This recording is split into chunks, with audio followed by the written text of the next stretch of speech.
This conference will now be recorded. There we go. Well, welcome, Dr. Kim Kras.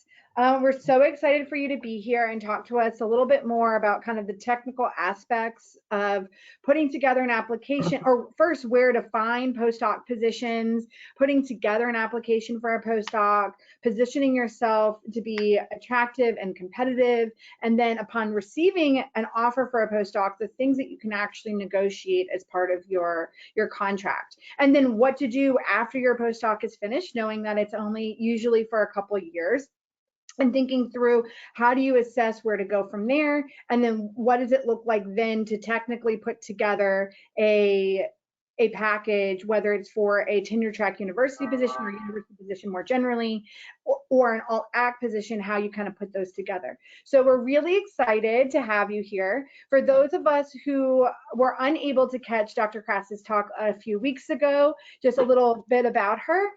In addition to being an amazing rock star and champion for students, Dr. Kras started as a probation officer in Missouri and then went on to receive a PhD from the University of Missouri at St. Louis, then took a postdoc position at the University, George Mason University in the Center for Advancing Correctional Excellence, where she spent 2 years as a postdoc there, and then transitioned to a tenure-track faculty position at UMass Lowell, and now currently resides in San Diego, and now a assistant professor at San Diego State University.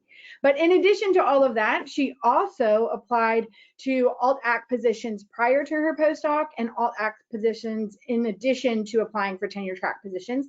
So she has a wealth of knowledge about navigating the landscape and thinking through how to position yourself in different spaces. And both at UMass Lowell and at San Diego State University, she's also a member of the selections committee. And so she's going to, in addition to putting on her applicant candidate hat today, she's going to also put on her search committee hat to walk us through kind of the do's and maybe avoids for how to be the most attractive candidate. So with that, I will turn it over to Dr. Kras to kind of lead us through this journey. Thanks, Shannon. Thank you for inviting me, and to Kate also for having me here. This is super exciting. I'm going to do my first sharing of a screen on WebEx, or on GoToMeeting rather, and so I want to make sure I've got it properly. So give me a heads up if it hasn't done what it's supposed to do. You can see it so far. Okay, I'm trying to get it to presenter mode. Let's see, is it there? We can see it. Awesome, sweet. So yes, again, thank you so much for having me. I'm so excited to talk about my experience and my views on how I navigated this whole thing, and kind of in hindsight what I would do differently, what I think about when I reflect on my postdoc application, my postdoc experience, my postdoc experience.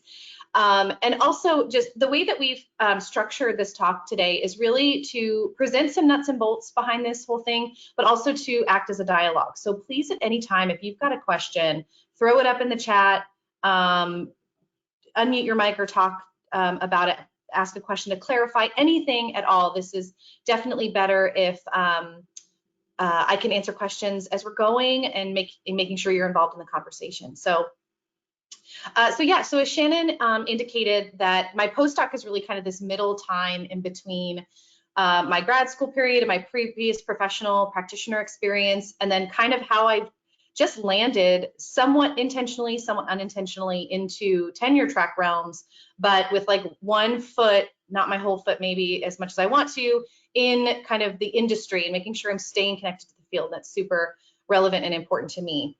So we've organized this conversation to talk about kind of as a step-by-step sort of process.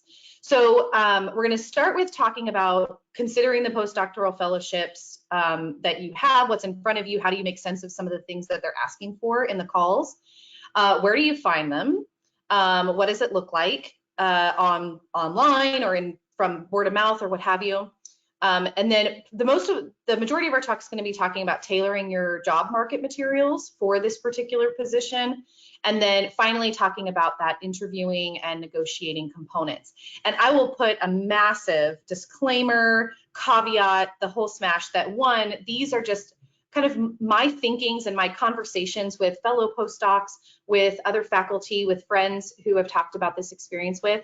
And so this is coming from my lens for sure. So there's definitely things that I've missed or I don't know about that are really important for you to think about as you consider one of these positions. And then the other thing is, especially around the last point about interviewing for and negotiating jobs, I should be clear that I only interviewed for and negotiated mildly for one postdoc position. So I don't have a wealth of knowledge around that process for a lot of postdoc positions, as much as I could speak to, let's say, an AltAc interview or a tenure-track interview. But I think some of the themes they still resonate across. And perhaps I'm trying to lift the veil about what you might expect on an interview for a postdoc and also what you should ask for. Because I do think I entered the postdoc realm thinking, oh, I don't get to ask for anything because it's just a postdoc.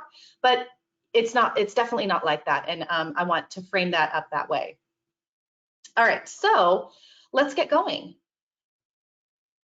All right, so first considering the postdoc. So thinking about what do they look like? Not all postdocs are the same. Not all goals of a postdoc will appear the same either in the call or in practice or with the type of people that you might work with. So with some conversation with Shannon, we've actually ironed out 3 ways to think about these postdocs. So first is a research-based postdoc, which sounds a little bit duh. Aren't all postdocs research-based? But we're thinking about this as coming in on a specific grant program. You're going to see an example of this in a minute. These are a lot of times offered in university settings. You might see them in think tanks or government agencies. There might be a research center involved. There's a lot of variation here, but generally it's focused around some kind of grant program or really specific type of project. One of the other types would be considered a policy-based postdoc, where it can be project-based or topical-based.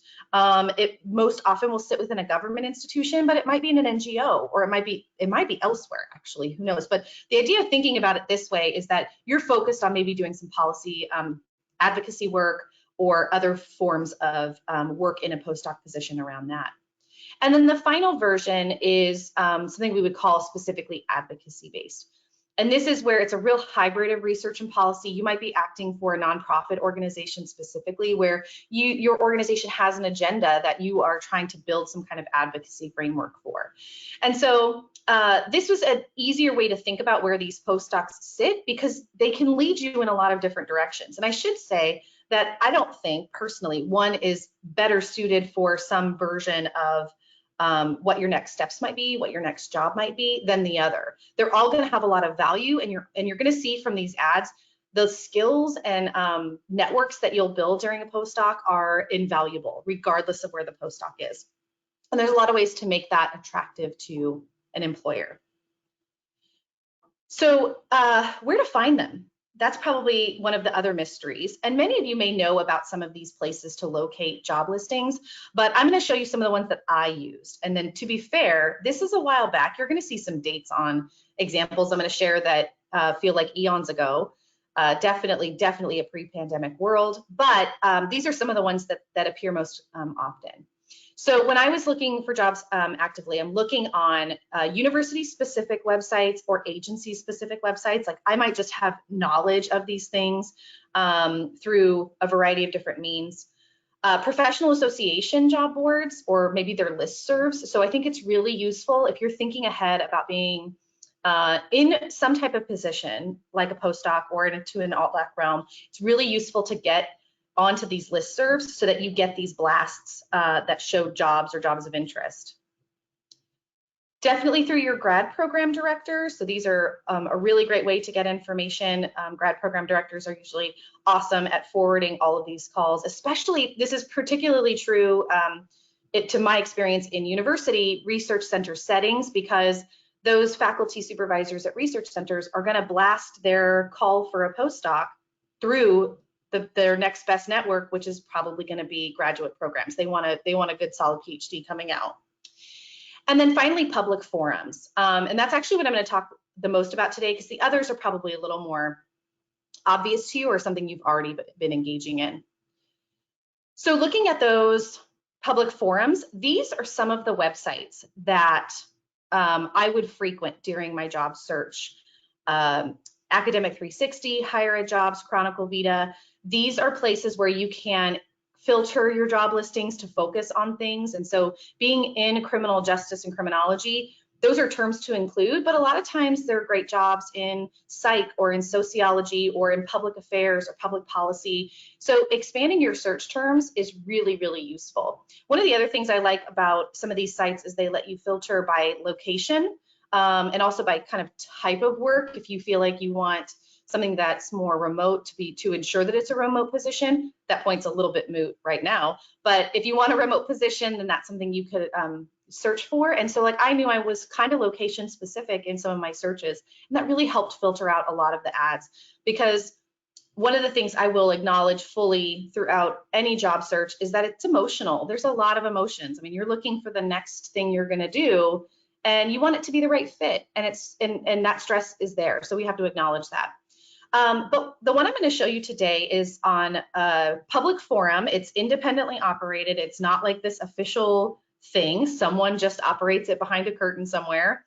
And they basically corral a bunch of jobs, and it's public, so people can post other jobs, and they can post experiences about their jobs, job searches and information that they're getting. You often will find information if like you're in the black hole of applications and you don't know where you stand. Somebody might post that they've gotten an interview somewhere, or that they heard something through someone else, which is a real gossip mill, which is why, as we look at this one specifically, I'm going to caution, public forums are great resources, but they can become a black hole.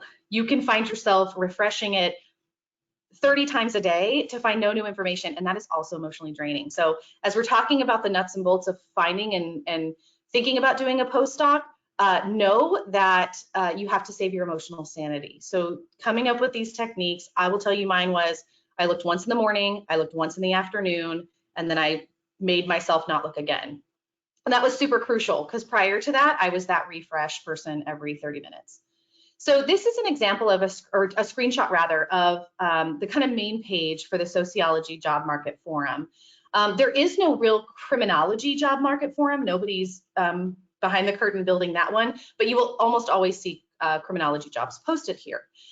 And so this is a current screenshot. This was taken just last week, so there may be some new updates to it, but you'll see that. Now, it's probably no surprise to anyone that the numbers are pretty low in terms of looking at what things exist for open calls for jobs. So I'm gonna show you an example, but that is a reality. I know we're all acknowledging it, and hopefully in the next year's search, it's gonna look a lot better.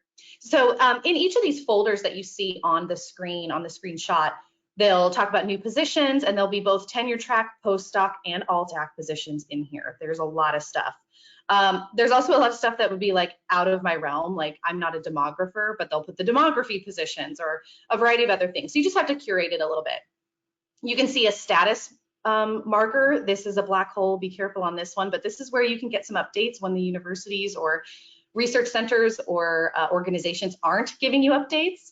And then you'll see some things about like if somebody's heard about being hired, you'll see an AltAc, the non-academic job market. I am fully on board with a conversation Shannon and I had the other day that it should not be called non-academic, it should be called alternate academic, because these do all still have academic components, and you got that PhD, so let's do it.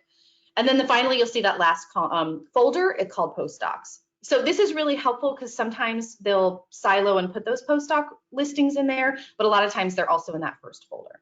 So this has been a really useful tool for me in finding some of these positions.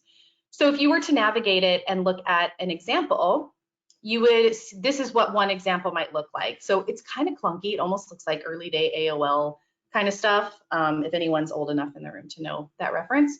But this is one postdoc that's actually listed on there right now.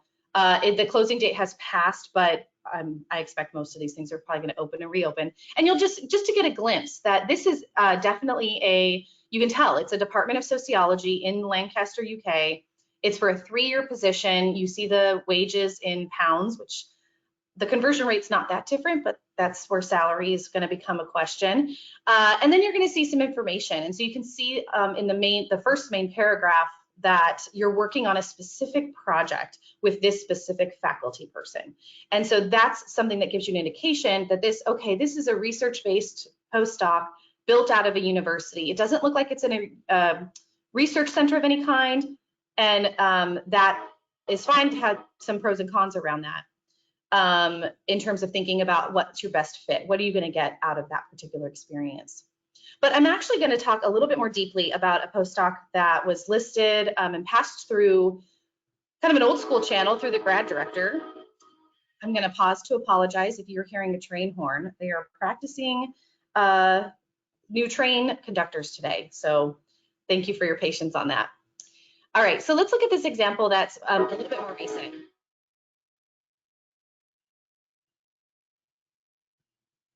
All right, there we go. So Duke University Law posted a postdoc opportunity. It's due in February of next year.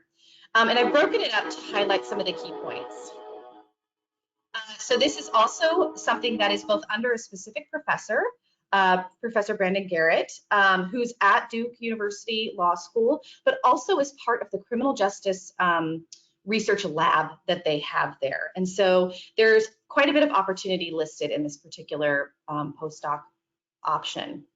So I've put into bright yellow some of the things I think that are important to note when you're scanning these for your interest. So they highlight that this particular postdoc is really good for someone who wants either an academic or a policy career working on these issues in both science and law. So already off the bat, you have a place that indicates they're tracking you to go to kind of AltAc or AltAc.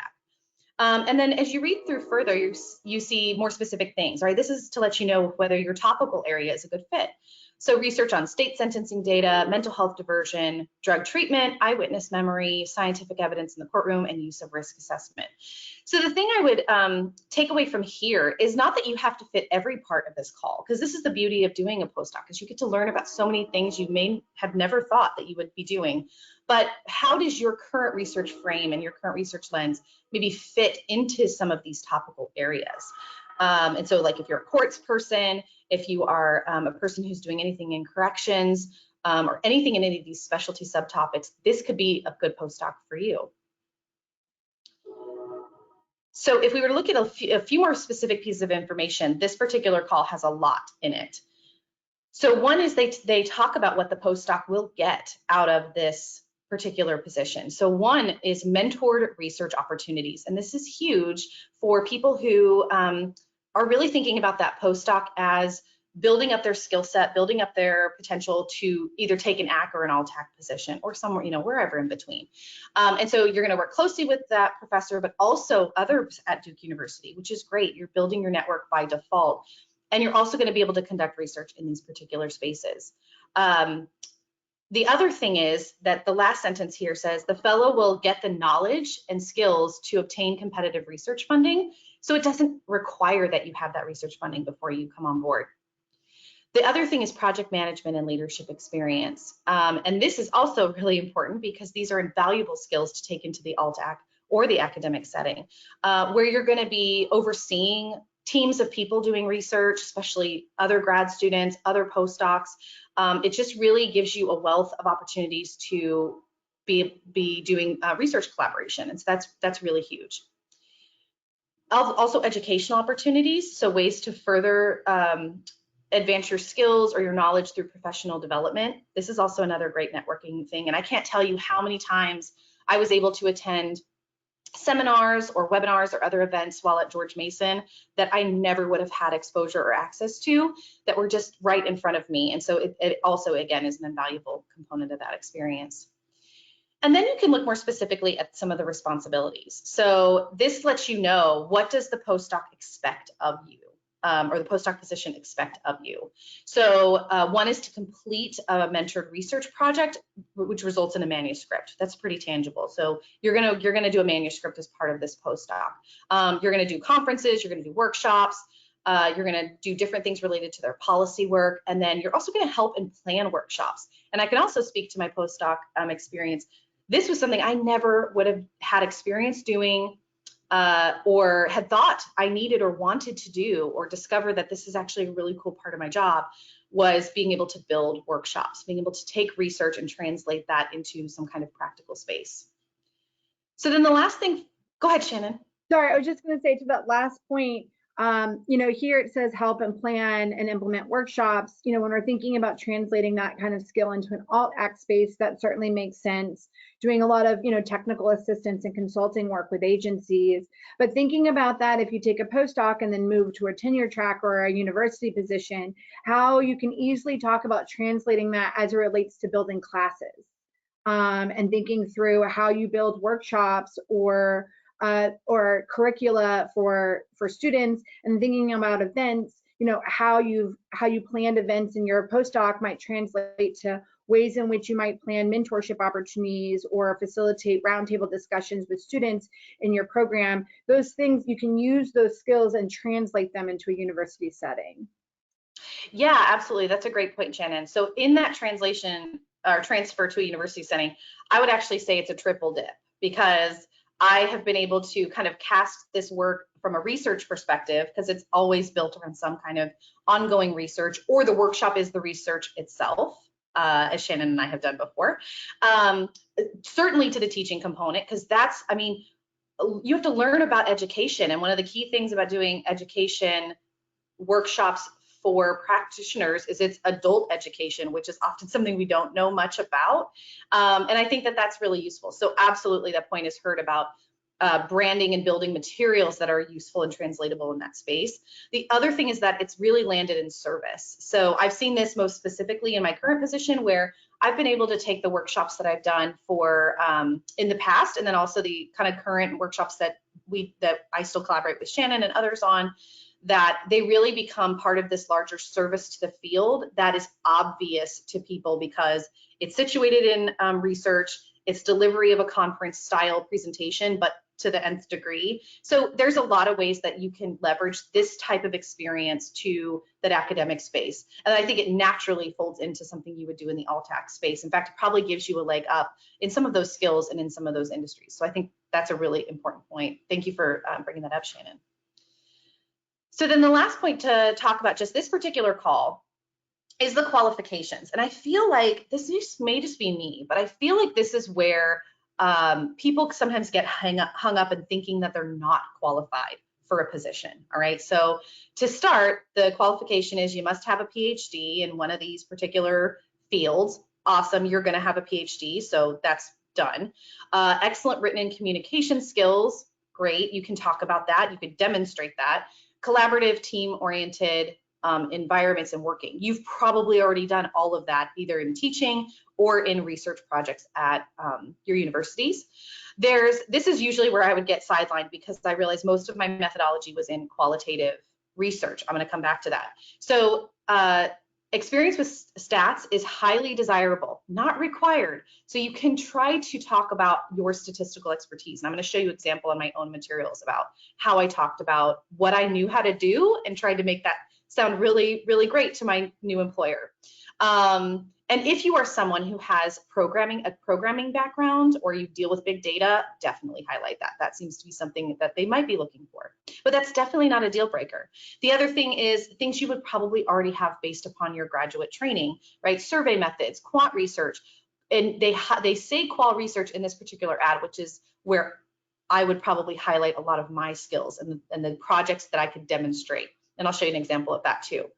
And then finally, coming down to the last line where it says experience working with criminal justice related data is also preferred. Well, most of us, my assumption from this point is that they want somebody that works with like administrative data. So data coming from corrections department, a court, policing agency, something like that. But there are lots of ways to talk about how data can be situated in that frame. So that's also something to think about when you're looking at these qualifications. I know for myself, it was easy to say, oh, well, I'm not qualified because I don't know these things. I really want you to flip that script and say, okay, what about these things can I bring to the table? Because it's not expected that an applicant would have all of these skills and to have all of these pieces. And so that's, I think, just a really important frame of mind to have. As I mentioned a couple of times about the emotional toll of applying for jobs, this is one of those I know that came back to me numerous times. So with this example kind of in front of you, if you have like thoughts or questions about any of the wording you've seen or how we might interpret any of that, please feel free to throw that into the chat and we can, or unmute yourself and we can answer that question. And we can always come back to this as well. So from this point, I'm going to move forward and talk about kind of the next piece, which is how do you then tailor those materials in the ways I've alluded to. And so the first point, as an important point, is when you're applying for any job, and I would say this if it was AC, AltAc, postdoc, whatever, do all of the homework. This is where I'm going to put my like faculty search committee hat on, or job search committee. Is the kind of the most troubling thing is to feel like the applicant didn't actually research you before they applied for your job.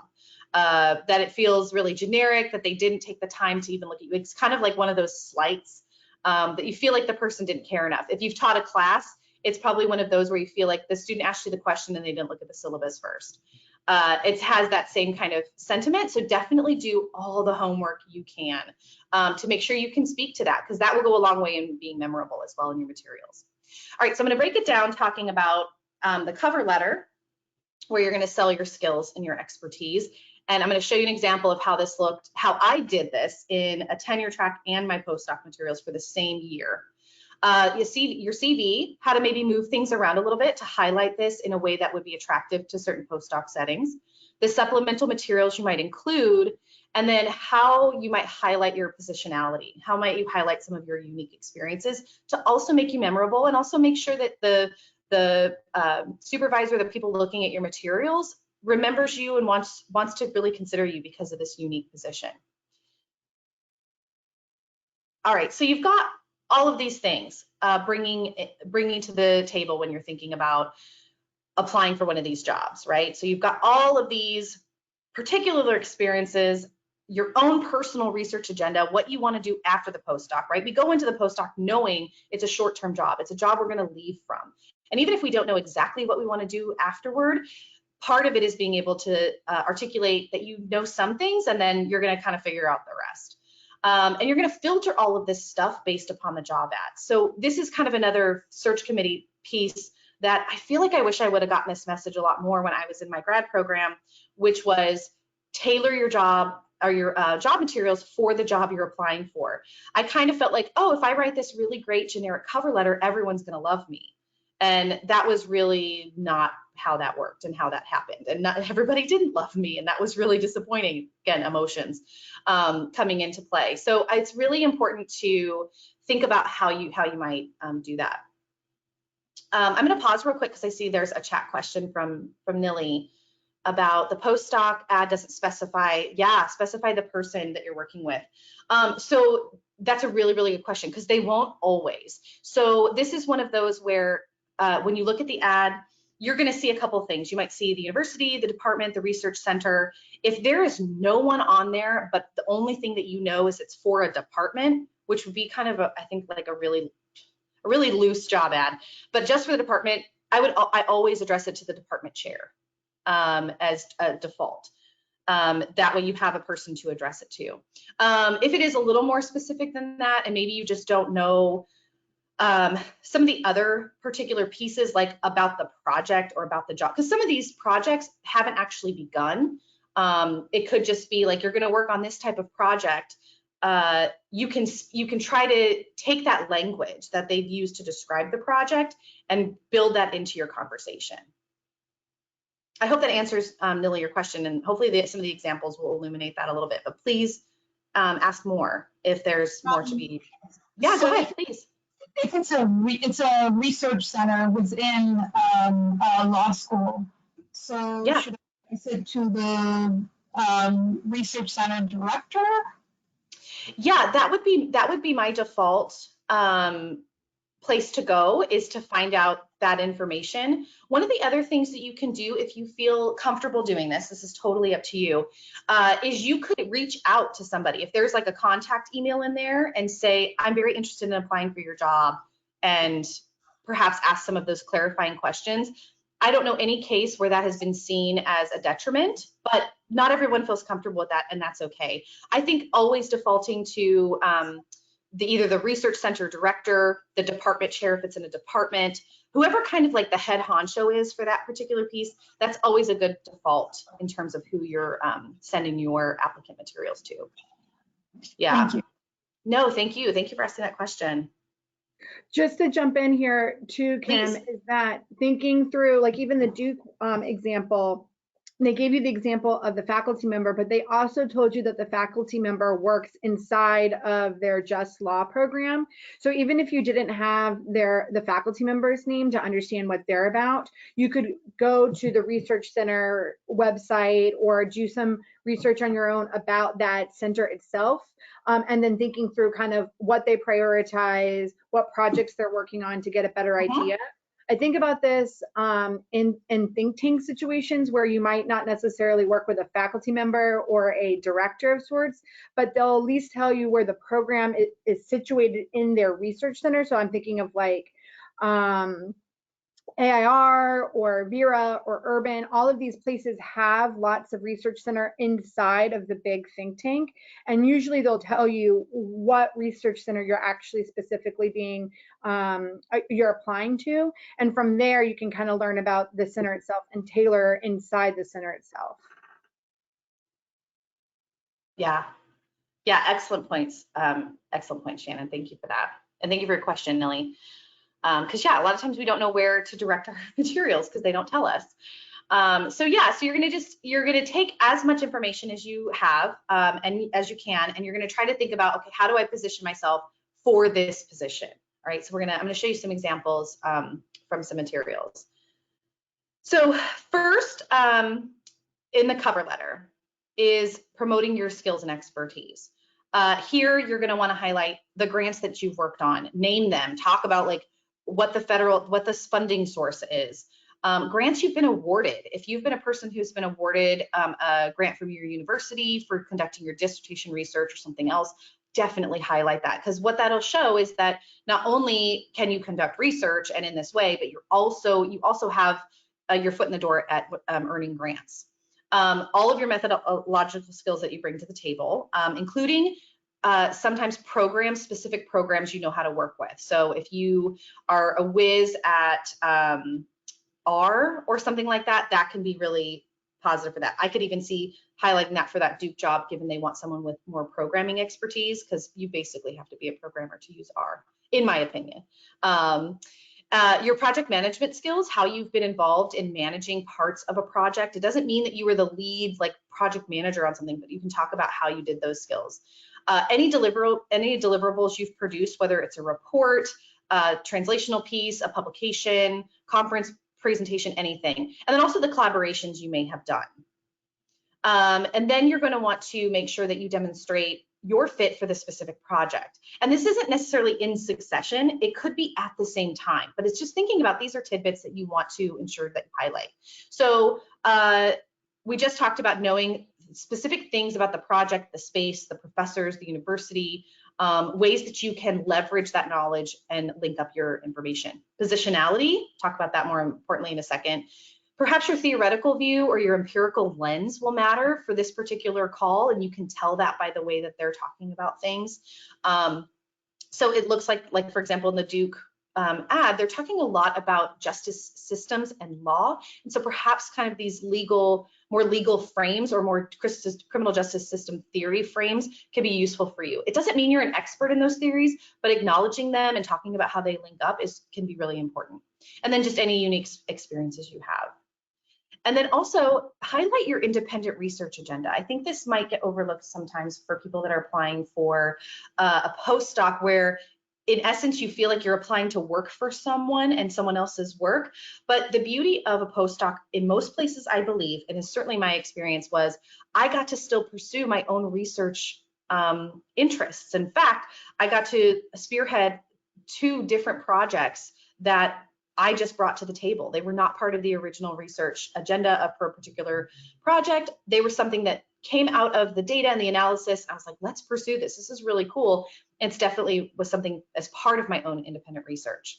So describe how your research is interesting, and then how the postdoc will help you advance your work. It doesn't necessarily mean that your current research project fits with the center. In fact, mine did not. My dissertation did not fit at all with the center, other than maybe an alignment with a theoretical framework, but the postdoc was going to help me advance my work. And that's also a really critical role of a postdoc experience. And I think people who are designing projects to include postdocs know that. They expect that. All right, so here's some examples. So I'm going to show you the same information that I presented for my tenure track job application and my postdoc application. All right, so full disclosure here, it's really embarrassing to put stuff up that you wrote many years ago, but we're going for it. I'm going to be vulnerable. So just the tidbit here, in my tenure track job, as is expected, I think of a lot of prospective PhDs on the market, you talk about your dissertation, right? And so I talk about my dissertation, talk about it being an outgrowth of this NIJ grant, right? I want to talk about my grant experience. And then I talk about what I'm doing with it, right? So I'm going to interview these people, and I'm going to situate it in life course theory and all of these things, right? It's very much more academic-y. I'll admit now it's pretty boring and I would make it different today, but those are some of the nuts and bolts I would highlight from it. So here's how I flip the script then to make it suitable for my postdoc, to talk about why this was important. So it's much longer here, so I'm just going to highlight some key pieces. But the reason it's longer is because I wanted to talk about different stuff. So I started with, I have worked on federally and locally funded grants that are both qualitative and quantitative. I wanted to highlight all of those skills right off the bat. We already talked in the last one that I talked about the National Institute of Justice, so I highlighted that federal piece. Then I wanted to talk about what did I do for these grants. So I prepped data, I assisted with statistical analyses like mapping, which I'll tell you what I actually did. I did some of the mapping, but I did not do all of the mapping. And so I label the program I worked in to demonstrate I have a skill set in that program. Do I love ArcGIS? Not personally, because I don't use it very often now, but it was really useful for me then. Also doing in-depth work with interviews with, I said offenders here, I would say something different now, and then also coding and analyzing qualitative data. Then at the very end, I mean, you can read the other stuff in between, but here are the deliverables I got, right? The research produced technical report to NIJ, and it also produced a publication in an academic journal, right? So I want to highlight those things, right? I've got an NIJ technical report with my name on it, and I have a publication in a journal with my name on it based upon this particular skill set and this particular work that I was doing. Kim, can I jump in here too? We have one question of, about how long could a cover letter be, or what should be? And my second question is kind of that goes to your first line here, where you identified that you've worked on federally and locally funded grants. So you specify the funding origin, so to speak, as opposed to just saying you've worked on numerous grant projects. So kind of what are you signaling by suggesting that you've worked on different projects of origination? Awesome. Yes. So the reason that this language is in here is because I think there's probably a reputation that if you can get federally funded grants, your grants are bigger in dollar size. They're going to have more traction because they're a national organization funding you at the federal government level. That can highlight the fact that, okay, I'm doing this work that has a national presence. That also indicates I understand maybe the mechanisms of working on federal funded projects. Now, I also know this because at the time I'm applying for George Mason and the Center for Advancing Correctional Excellence. So I know they get a lot of federally funded grants. So having that linkage, making sure I know that and I'm demonstrating that, it was really important to me. And the other thing was the local funding. So I wanted to highlight that, yeah, I did a lot of projects that were funded by the state of Missouri, that were funded by the city of St. Louis, to demonstrate that I also understand state and local level funding streams and the types of projects that might come from them, because those are also really where a lot of translational work is going to come from. We also can expect that local grants are also going to help lead you to federal grants, perhaps. So there's kind of this step ladder here about why that is. So that was definitely the calculated, intentional rationale for why I labeled those types of grants. And then for how long a letter should be, what are you thinking? Oh, there's probably so many thoughts here about that. I feel like I was always advised as a student, no more than 3 pages. As a search committee person, I would also say no more than 3 pages, but I think a lot of people can say what they want in probably about 2-ish or so. I don't know that it has to be like so as long as that. I have seen applications, at least on the tenure track side, that were like 5 or 6 pages, and that's tough because you're just kind of regurgitating your CV at that point, or you're just using a lot of words. So yeah, so that's one of those things. I think that's a really great question because we're always worried about that, but that was kind of the advice that I was given, and it also seemed natural. I felt comfortable being able to write up about myself in about just over 2 pages. So that was kind of a sweet spot, I guess I would say.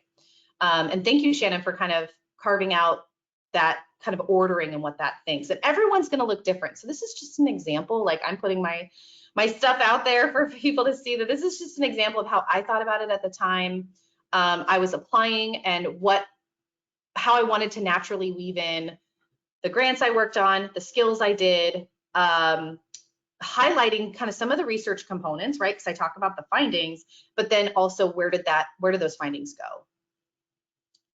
And so then the last point in here is at the bottom, I wanted to make sure that I highlighted my qualitative analysis skills, and I wanted to situate them. And this is because I didn't know at the time what a great Center for Qualitative Research, George Mason is, but I wanted to highlight that, hey, look at my qual data, my qual analyses really supplement the statistical analyses, right? The regression and the mapping. I don't know that I would phrase it this way today, but definitely 7 years ago, that was something important to highlight at the time. Was the quant-qual divide was still much starker, I think, than it might be today. I don't know if your opinion is the same, that it still exists like that. But that was one thing I wanted to highlight, was I had these qualitative skills. It also led me then to talk about what I wanted to talk about, my independent research, because my dissertation was all qualitative. So I wanted to segue into that and have that kind of front-ended and be able to talk about that. Any other thoughts or questions about this particular part, this particular piece? And Shannon, you are frozen to me, so I don't know if I'm frozen to you. You are not frozen to me. Okay, good. Okay, good. I just want to make sure I didn't do anything that I shouldn't have on this particular app. So yeah, we can come back to this, and I'll refer back to some of these kind of nuggets. I'm going to show you a couple more examples as well. Okay, so the Vita. Vitas are also very personal, a lot of preferences. I'm sure you're getting a ton of advice about how to formulate your Vita. I'm going to present you what I think would be a typical ordering, how I would order it for a postdoc position, but it all is considering your positions, what you bring to the table, and perhaps what the position calls for. One exception I might think about is if I was applying somewhere kind of out of my realm, like if I was applying to a law school, I might look at some of the faculty Vitas at the law school, because maybe they look different, and I might want to copy some of that. I might want to model some of that formatting. So that would just be some food for thought as far as that's concerned. But the number one thing is you want it to be polished. And the best thing I ever did was have like 30 people look at my Vita, because they were able to find out that I was putting periods at the ends of some positions and not the others, and I wasn't bolding things right, or I needed more white space or what. Like, that stuff's so important. So please have lots of people look at your Vita. All right, so starting education, I think this is pretty common, especially for a postdoc position, regardless of the entity. I think it's often that you'll include your advisors and your thesis titles. I think this is really useful for people who are looking at your materials to understand, okay, who are you working for and what kind of project are you bringing to the table? So the title of your thesis / dissertation is really important. I would also advocate, talk to people about the title of your projects, because my titles are always boring. And so we know that that's important. One thing, and this is kind of, I won't say it's controversial because that makes it sound like it's controversial, but some people include this, some people don't, is a section that has your research interests. And Usually this is just kind of keywords that talk about your general areas of either expertise or research interest. You can tailor them for the job because it's not like you're being disingenuous and all of a sudden being interested in something that that doesn't match here. So perhaps instead of saying largely corrections, you might instead specify it to say institutional corrections or even something even more specific, because that will help catch the eye of your the people reviewing your vita. And usually this is only about like six keywords. I have seen some people put like sentences of their interest, and as a reviewer of a vita, I find that a little less interesting to read because a vita is something that's supposed to be kind of quick. I want to look through it and be able to see things pretty easily. Your publications or awards. So this is always advised to me to be the next section. So put up the things that kind of demonstrate your most success. And so some people would advise putting up any peer-reviewed or even just revered publications at the top or at the next section, and include metrics if you feel that's relevant. So a lot of people now are including impact factors, or they're including H indexes or indices from Google. I know I just recently added H index scores or whatever we're calling them, but that was for tenure materials, and so I don't know if that might feel different. So I would really default to kind of what your general sense of it is, or perhaps maybe advice you're getting from somebody closer to the position you're applying for. But the metrics can be useful. Some people really like them. I don't think it would be a negative if you did include them. The other thing is, say you don't have publications or you have a really killer award, put that up front as well. So say you've gotten an NIJ dissertation grant or an NSF dissertation grant, put those right front and center because those are really fantastic to showcase. Then list your academic work experience, and this is really important because you're going to be working in an academic way where you're going to be putting forth skills. And so I really advise people to list their work experience, right? So you've been a research assistant, or maybe you had some other title, and list the grant that you worked on and the PI of that grant that you worked for. If you weren't working on a grant, but you were working really closely with a particular professor, make sure you just list that and talk about that. Some people will include a bulleted list of their responsibilities. I think that's okay as long as it's not too long. Because remember, you're going to talk about some of that or all of that in your cover letter. Then you list all of your presentations for conferences, invited talks, anything that you're going to be delivering some kind of presentation to. Some people will include here presentations given to kind of university level things, which I think is definitely okay. We tend to segment our presentations in CVs. I think you can combine them if it feels relevant, but that's one of those kind of judgment calls as you're finalizing your CV. Also include your teaching experience, because this is relevant for those things like project management, developing content, those kinds of things, but it can be kept shorter than you might have it for a teaching position. Also include your service, especially your links and your networks in the field. So the conferences you belong to, the journals you've reviewed for, any kind of service positions you've held, those kinds of things are also really important. They just show your engagement and your level of activity. And then I also encourage people to include their references at the bottom of their CV if they have permission from those references to include that contact information. It's just another way to highlight that these are really great people that can speak to how great you are to be in this position. And so that would be kind of a typical ordering. It looks very akin to an academic CV, still going to be longer than I think maybe an AltAc CV might be, but Shannon or Kate can jump in and speak differently to this. But these are kind of the general places that you might organize your work. Shannon, I see you unmuted yourself. Do you have any questions? Yeah, so there's two. I have one comment and then kind of one question and then a question from the chat. So my first comment for the presentations, I wonder if your postdoc is in a center, let's say like ACE was, that does such applied research, if you reordered if you actually created buckets that were more like practitioner or professional association presentations, and you highlight those first and then all conference presentations, because that's really what that center did, right? It really spoke more to practitioners.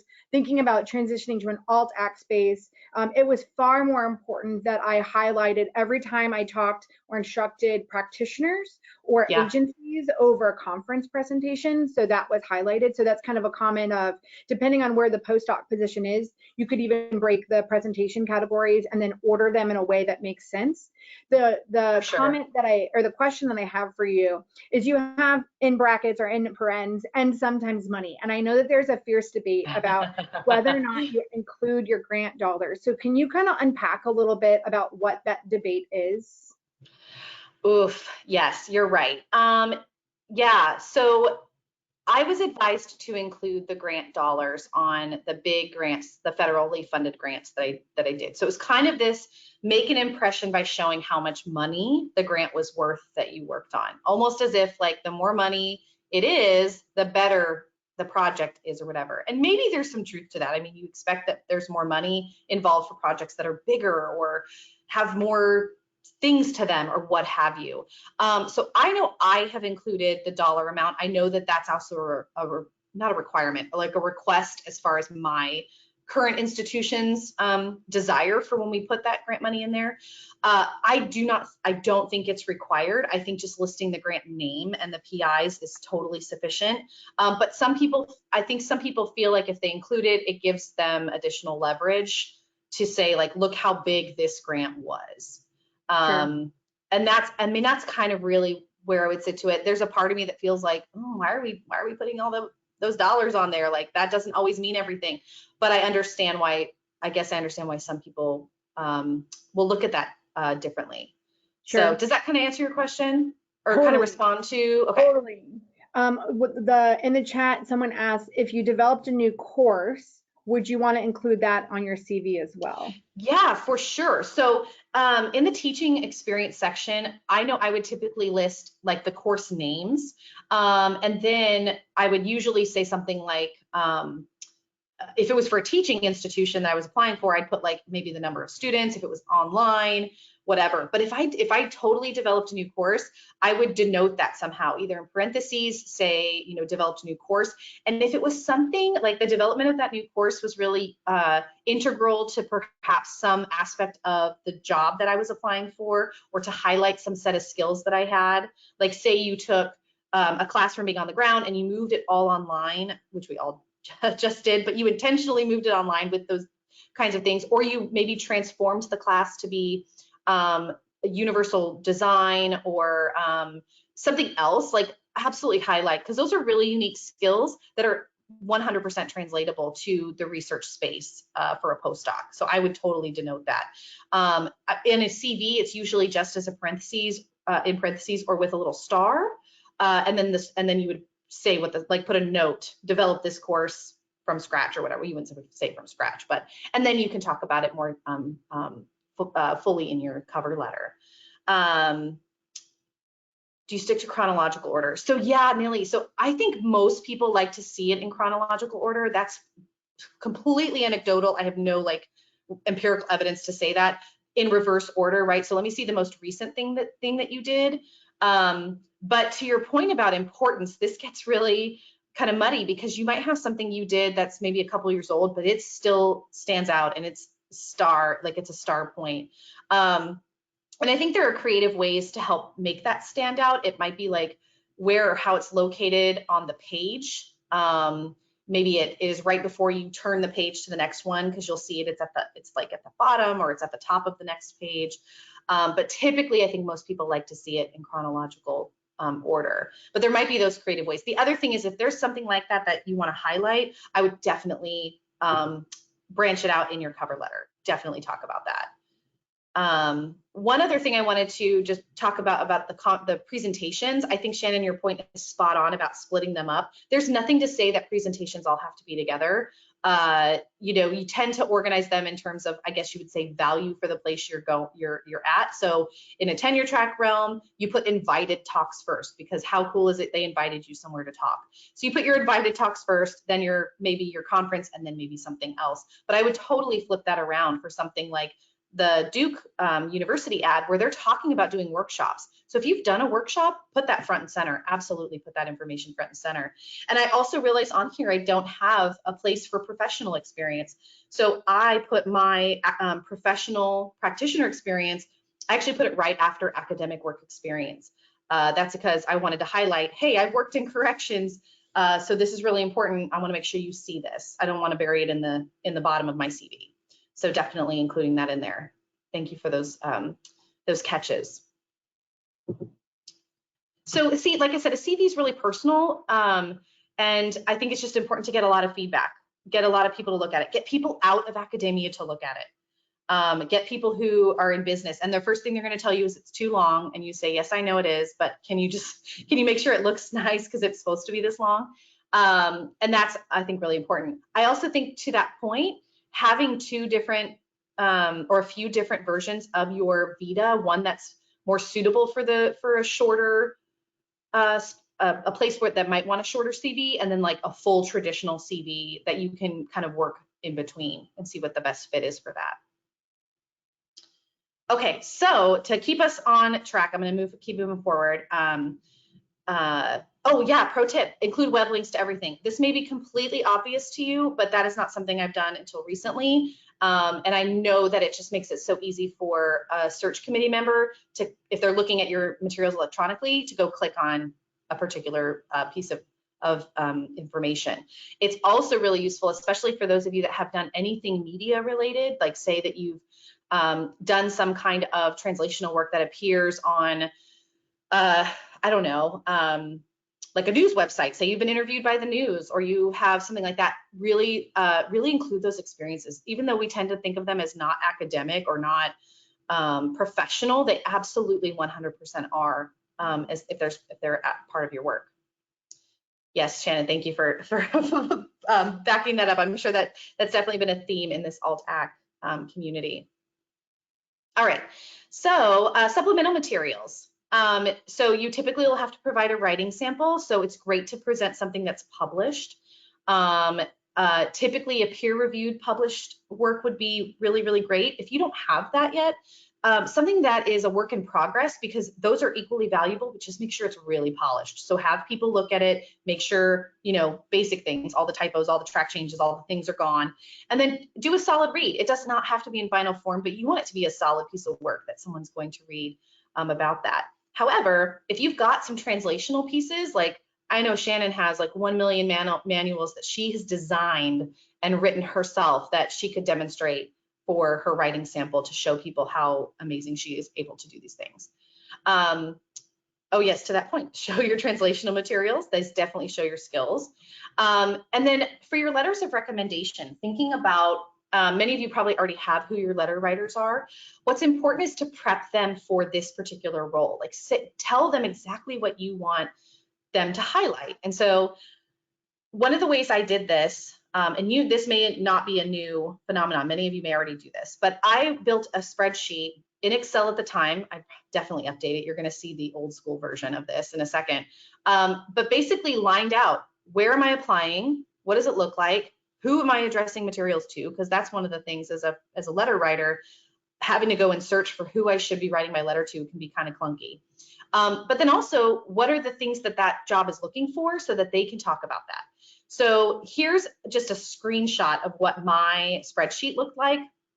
You can see the dates. So this is definitely my original version. Again, my vulnerabilities out there. And I don't have the full scale. You can see it's going to keep going across, but basically all the information my letter writers would need to write me an easy letter, because I want to make it as easy as possible for them, because I'm going to ask them to write me 1,000 letters.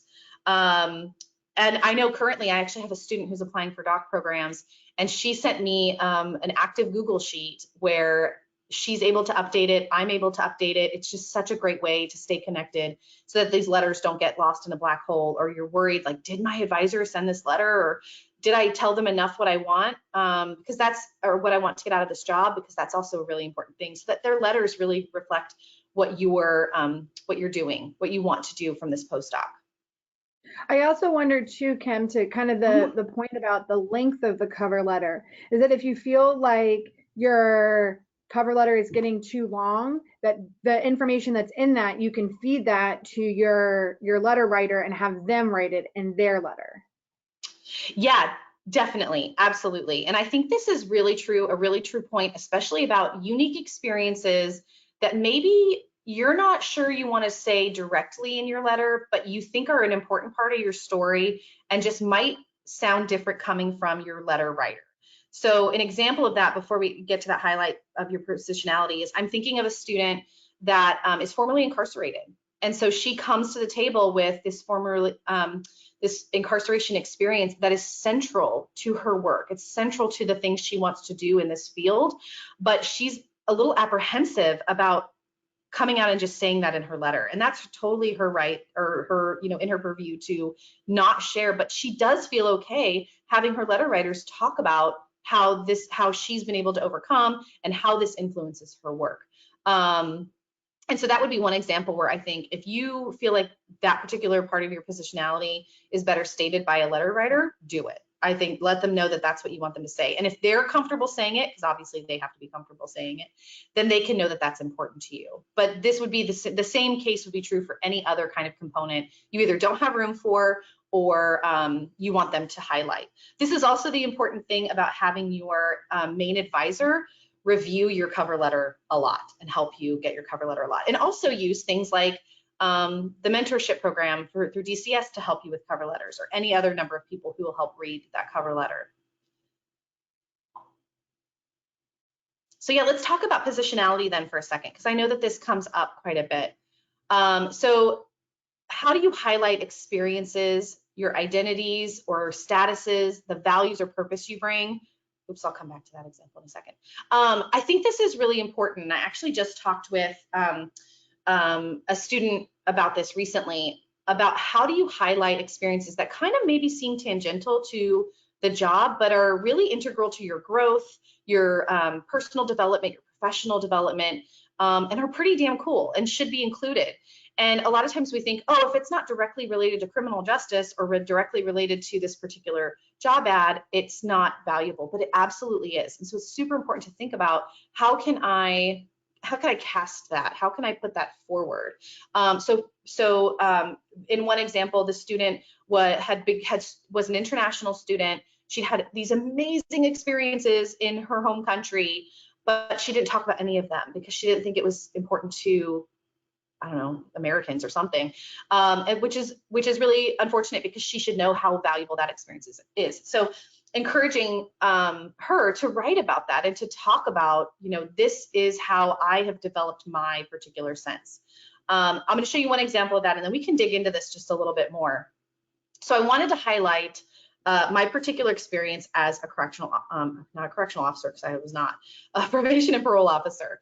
So after I talked about, in my cover letter for my postdoc, after I talked about the grant work that I did, some of the other research specific skills I wanted to highlight, I wanted to talk about the fact that I came to this field, or I came to this graduate work, and I want to continue out of here, but it's also really framed by my working in corrections. I mean, that's the whole reason I went back to get a PhD to begin with, which is a much more interesting story than I tell here. But I wanted to highlight and say, hey, I did this work.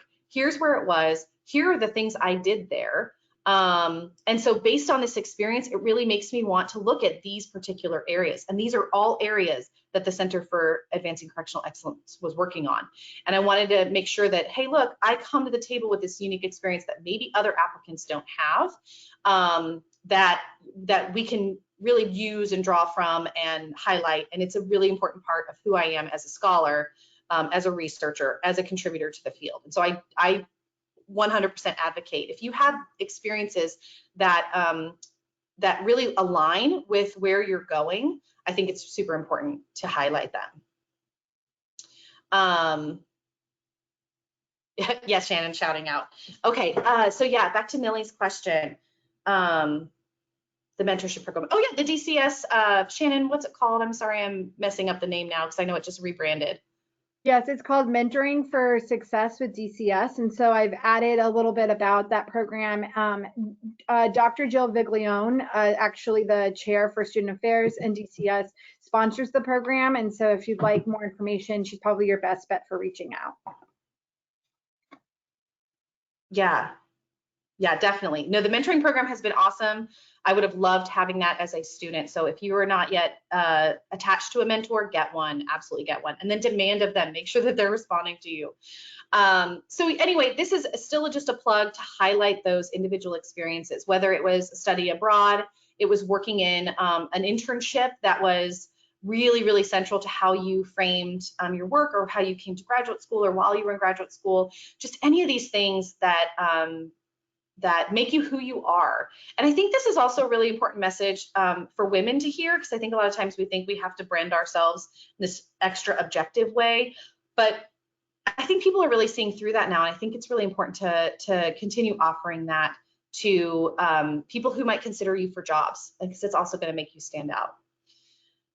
Okay, so in the interest of time, let me just talk about these last couple things, and we can have any other questions. So I'm sure you've seen this before coming from any kind of position, AltAc space, ACT space, postdoc space. Mimic the language of the position posting. Use the words they have. Use the words from their research site. Use the words from the faculty's website. Refer to things that really go along with what you're applying for. Reference directly the project you would work on. This is me putting on my search committee hat. If you send that generic letter that just says, I'm excited to work on this postdoc, it kind of reveals that maybe you didn't do the legwork, but actually maybe you did. So this is a name drop situation. While we may be conscientious about name dropping in general, this is where you want to name drop for sure. Draw attention to that independent research, because you want to demonstrate, if I'm going to come into your space as a postdoc and I know how to work on my own, I know how to do these things on my own, I'm not just a part of my advisor. And that's, I think, important across any job application. So the postdoc is just one example of that. And then highlight those desired skills. So like I mentioned to you, I'm more of a qualitative researcher than a quantitative researcher. And it was important to me to highlight, I can bring these skills to you, and these are the kinds of projects that I want to work on. Even though the call also had statistical things. So I knew that I would be expected to do that, but doing the qualitative stuff was really, really what I wanted to do. So demonstrating that link and that passion is also important for understanding what how you're going to position yourself for the job. I also Kate, wonder, absolutely. Go ahead, Shannon. Yeah, so you talked about positionality before, and I think we've discussed this a little bit about how our personal experiences, whether they're personal experiences with incarceration or having family members that are incarcerated. I myself, I'm a first generation four-year college student, and so how is it enough to simply say, like, I'm a first generation college student, or I have incarceration experience, or to identify other personal identifiers? Is it enough to just say I check these boxes, or I have this? Or how do I as a letter writer, how do I connect that to what you need to hear as a search committee member? Yeah, super great point. So this is an interesting dialogue, and it's one of those tough things. Like, I kind of want HR in the room to make sure I don't misstep when I'm thinking about this. But it's important to highlight those things you just said, Shannon. So for example, I know when I'm talking about myself as a first-gen college student, a first-gen American, these we have language now that can quickly identify our statuses. And so I saw a really successful cover letter one time from a woman who described herself as really active in the LGBT community, and that was really important to how she defined her research questions and how she captured the lived experience of youth who were in juvenile corrections. And so she didn't belabor that she was part of the LGBT community, even though that's interesting. I'd love to talk to her about it.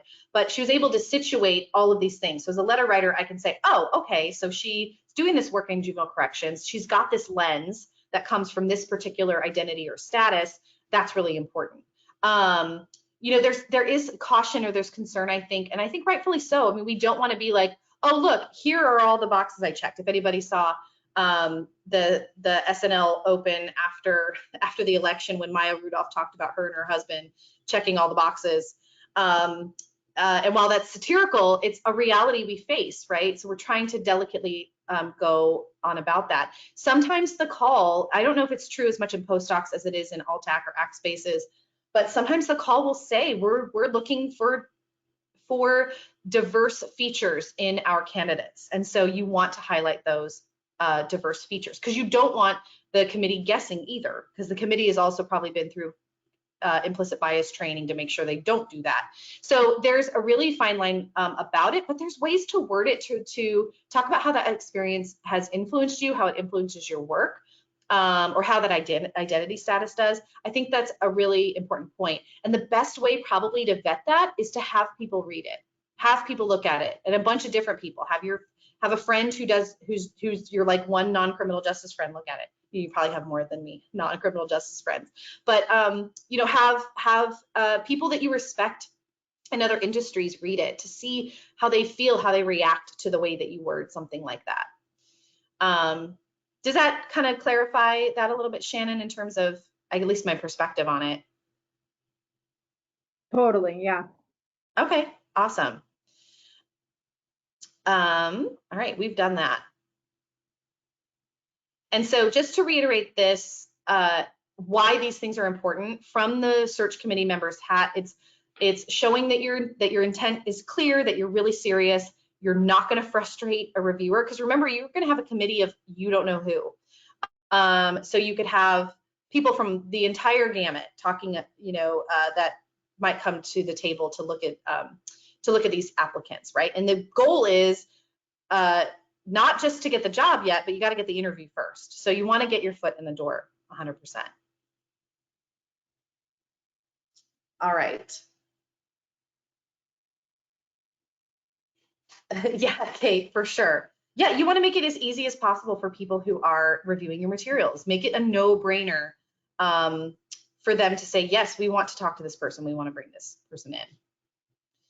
So the interview. So I feel like it's a little obvious, but you're preparing as you would for most other interviews. But sometimes I know that doesn't necessarily, it's not necessarily clear on what that means. So we've already established you must look up everything about the faculty or the project you can find. I know that I looked up everything about all of the faculty outside of the center because I wanted to have just a better footing for understanding how the center sat within the department and how the department sat within the college and yada, yada, you. So doing that kind of legwork is really, really important. Then knowing as much as you can about the organization specifically. Shannon really talked about that for sure. And then typically you're going to have a phone interview. This is pretty common. This is the case, and I don't just mean I'm not referring to pandemic times, just referring to like in general, it's usually going to be a phone interview. I can speak to my experience. I only did a phone interview. I did not go in an on-site interview. You may have to do a job talk. Some places may want you to do like an abbreviated, hey, tell us about your research in 15 minutes. Tell us about your dissertation in 15 minutes, or whatever that is. So you'll build a job talk that's really, really, really focused. So a job talk for this may look really different than a tenure track kind of position. And it's important to ask people, if you're invited to do that particular talk, ask people more about how that interview should go. How much time do you have? You know, what typically is experienced in this job talk, who is in the room, right? Those are totally natural and important questions. And then talk to other people who postdocs. That's the best way to find out about their interview experiences. All right, and then the last thing I want to just touch on is negotiating. So this isn't a negotiating training, rather, it's just saying like, these are things you can think about when you're doing a postdoc. So salary, of course.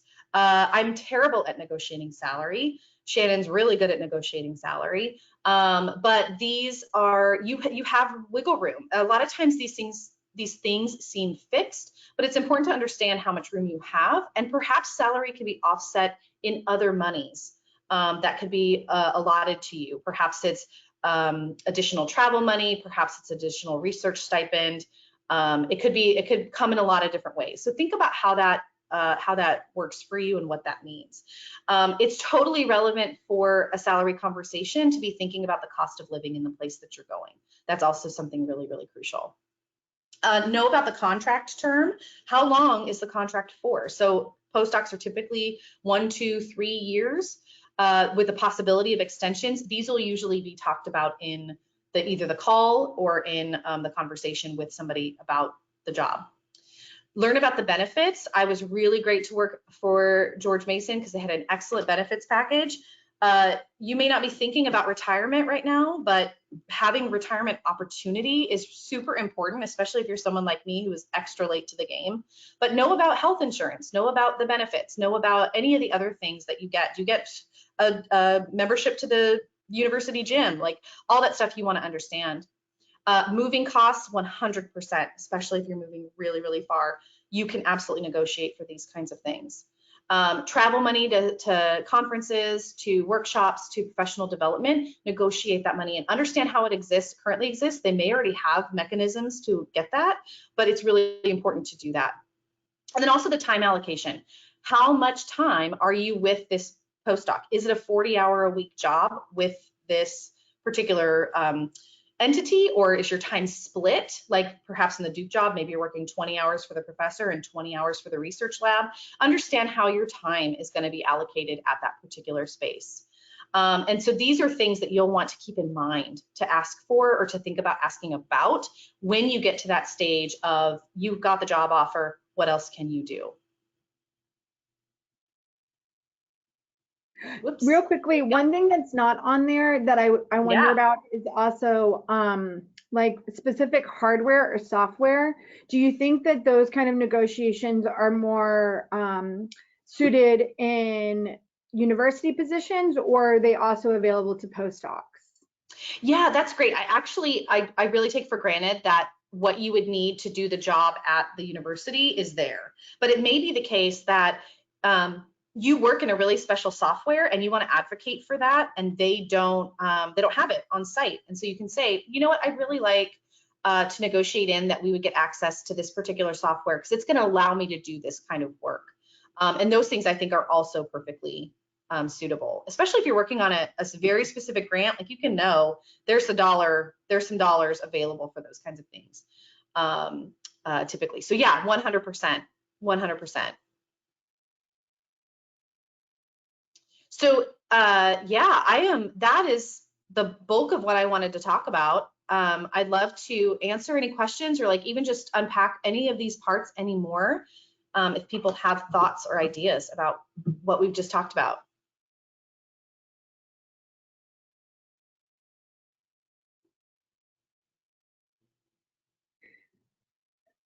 I have two thoughts while maybe people are generating their own comments. Sure. One is that when you left, let me go back. First, at the postdoc, you talked about understanding the contract terms, and so is there space in postdocs to transition from a postdoc to almost like a permanent member of the research staff there, or what does that look like, or is it just this is it and that's it?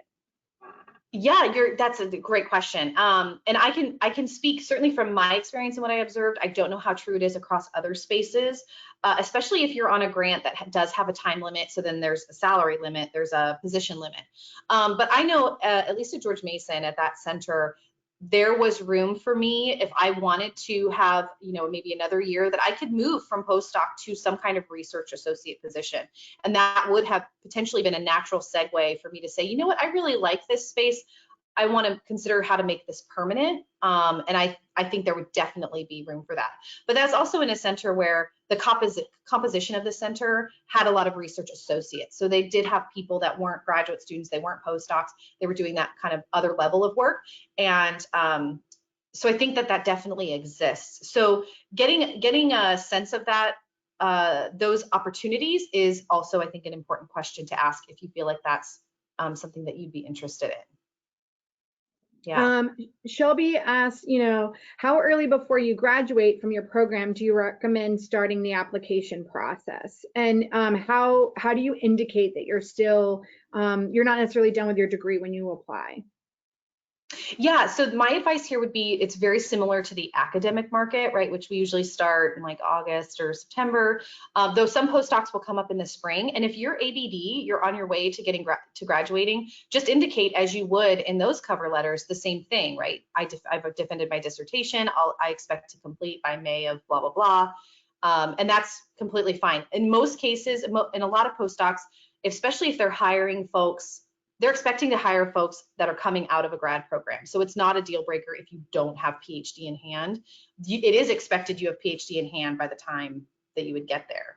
The advice given to me, and I do think this is valuable, is that if you haven't defended your prospectus, that can sometimes not look as good for you in front of a faculty search committee, right? That might demonstrate like, oh gosh, this person might not be ready. They might not be able to finish in time. But there are some variations in there, because I know that prospectus date can be problematic, especially in a time like right now when everybody's schedules are getting moved around. Totally. Lauren asked a really great question, is that, how do you, is it through the application process or perhaps through the interview process? How do you figure out if a good place, even a postdoc, is a good fit for you? So they met your filter criteria, Kim, of like where it was and in what center, and then how do you know that the institutional culture or the center culture is good for you? Oof, man, that is such a good question and such a hard question, Lauren. But you're totally right. When we talked last, and I was telling you guys about my process there, that the postdoc felt good to me because at first the work felt good to me, like as you just indicated, Lauren, like, okay, everything else is working out. What's the next step? It's hard to know a culture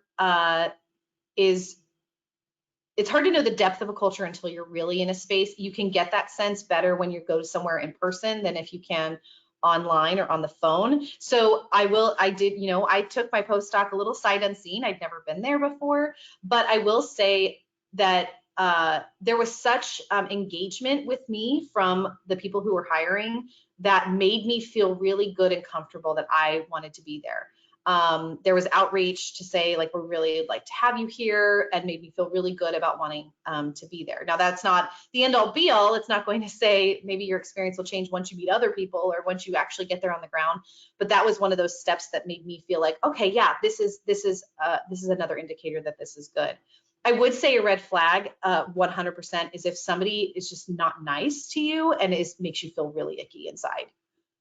Which I realize is not a very professional way of indicating that, but that's the best way I can say it, is that they make you feel just really, just like, if you leave there having a lot of questions about whether or not this is going to feel comfortable for you, I think that's also a red flag.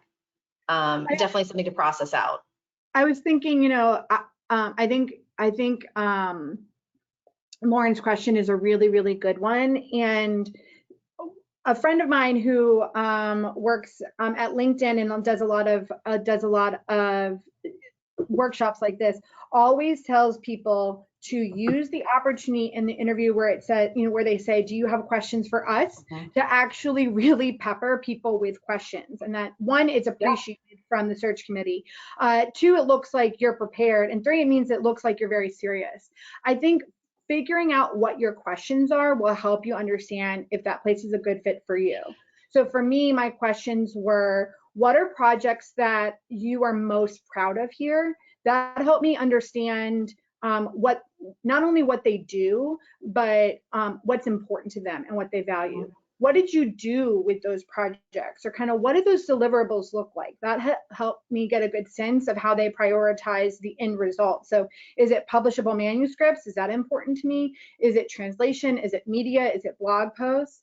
Another one for me was, what does creativity look like here? That was central to where I ended up going, and trying to understand what creativity looks like for people. Creativity could be in methods, it could be in data collection strategies, it could be in that, and the ways in which they share results. So those things were really important. I think another one was, how much autonomy do junior faculty or junior staff have to develop questions or to put their questions inside of larger grants?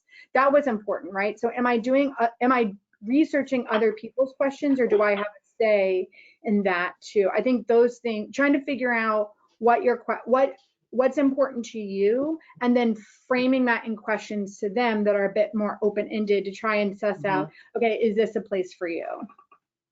Yeah, Shannon, thank you for giving all of those examples. I think those are super smart. They are questions I wish I was smart enough to think about at the time I applied for my postdocs. I can parrot, I think, kind of alongside that kind of in the interviewing in the tenure track space, but also thinking about what I would have asked in this postdoc is also you can also ask more directly. And I've had interviewees and people who've come on site for interview visits ask, tell me about the culture here. Tell me, like, when are people here? How do they work together? What does this look like? What are some of the things? And I like the way you phrased it. What are the things people are really proud of? Because that's a way you can get a sense from people by the way they talk about those things, and almost instantly about if that's a culture that fits well for you. People will light up to talk about the stuff that they find really, really great. You'll also notice if they're like, well, and they have to think about it, then you're like, okay, wait a minute, maybe this is a pause for me to think. And also, you have to decipher, is that person just shy and they don't know what to say, or are they just trying to think about how to say what they don't want to say? So there's a little bit of that in there, but I think that's a really, really great point, Shannon. And the last question someone has, because I know we're running low on time here, is kind of what's the advantage, and I know you talked about this a little bit last time, but what's the advantage of applying for a postdoc or doing a postdoc over applying directly to a tenure track? Sure. So, I mean, depending on just where you're coming from at the end of your PhD program, I know for me, applying for a postdoc was going to let me get more skills and let me get more deliverables, just let me get more experience to make myself a stronger candidate on the tenure track market. I didn't know at the time that they would also give me skills to make myself a stronger candidate in the AltAc market, which was really great at the time, because I was able to explore jobs I hadn't considered when I left when I graduated. So that was the benefit for me. And this is where I know I talked about a little bit last time. You just have to decide what's best suited, right? I had some tenure track offers, but none of them felt good. So to Lauren's question about, like, how do you know the culture's right? None of them felt good to me, and this postdoc really did. And I knew it was going to give me some skills to get me to the next level. And I think I shared that in almost all my interviews at leaving my postdoc, and then later when I moved from UMass Lowell to San Diego State, a lot of faculty interviewing me talked about how that postdoc stood out to them in a really positive way. So it's a personal decision, because some people are ready to jump into the tenure track. I was not. And that's where that comes from. But that's definitely an advantage. I mean, I've met 1 million more people, done 1 million more projects than I ever would have dreamed of without my postdoc. Absolutely. Yeah. Thank you for asking that. Well, I know we're out of time. If you have any other questions, feel free to chat them quickly, and we can always, I'm sure, Kim, do you have a couple extra minutes if someone has a question? Yeah, of course. Of course. But other than that, I just want to say again, thank you so much, not only for joining us today, but again before, so now giving, over 2.5 hours of your time to walk through this with us. I think your ability, you shared your materials and you alluded to this, it's an emotional experience and it's raw and it's hard, particularly if you're doing it with a partner, right? So you have to make a lot of these decisions about where you're going next, also in context to like what works in your partnership. And so I just want to thank you for being vulnerable, for sharing your materials, for pulling back the curtain. I think your ability to share with us the realities of what this looks like is helpful for students. It's helpful for me, even on the other end of it, to be like, oh yeah, I could have done that, or man, why didn't I think of that as an option? I think that your ability to hold space for students by being vulnerable is one of the things that makes you a rock star. And so I just really appreciate, you sharing with us your material, sharing with us your emotions and your feelings, and kind of being a real human being who went through this very real experience. For sure. No, thank you so much for having me. I'm super excited to just share all, to make sure that people aren't so intimidated by this very intimidating experience. So I appreciate all of you. Yeah, absolutely. Well, with that, for students, I will put, Kate and I will send out the PowerPoint that Kim put together today, as well as the chat log, because I think there are some answers in the chat log that might be helpful if you want to return back to them. And then, of course, the recording, although you've all joined us for the whole time, but should you want to go back to the recording and look at anything specific, it'll be there for you. So be on the lookout for an email either later today, probably tomorrow, or in the end of the week for these materials. And thank you again so much, Kim, for joining us. Of course. Thank you so much. All right. Have a good day.